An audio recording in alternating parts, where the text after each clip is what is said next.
In this session, you will learn how to manage workspaces for different type of tasks.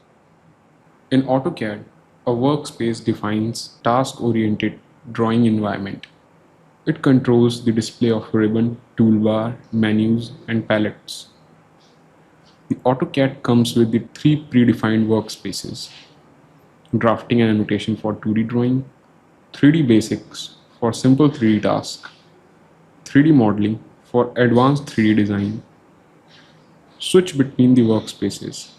Click the workspace switching button in the status bar and choose your preferred workspace from the list.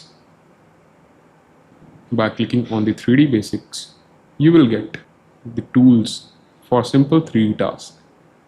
And if you want advanced 3D design, switch to the 3D modeling workspace.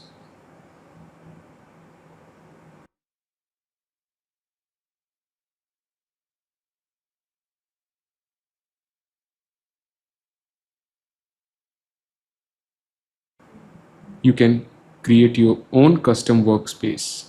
First, arrange the user interface the way you want. Adjust ribbon, palettes, and toolbar. Now, click the workspace switching flyout and choose Save Current as option.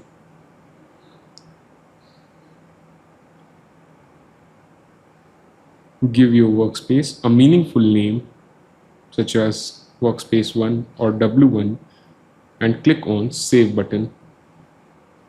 Your custom workspace is now saved and set as active. The AutoCAD's workspace gives you flexibility and control to stay productive. Mastering the workspace switching will streamline your drafting workflow like never before.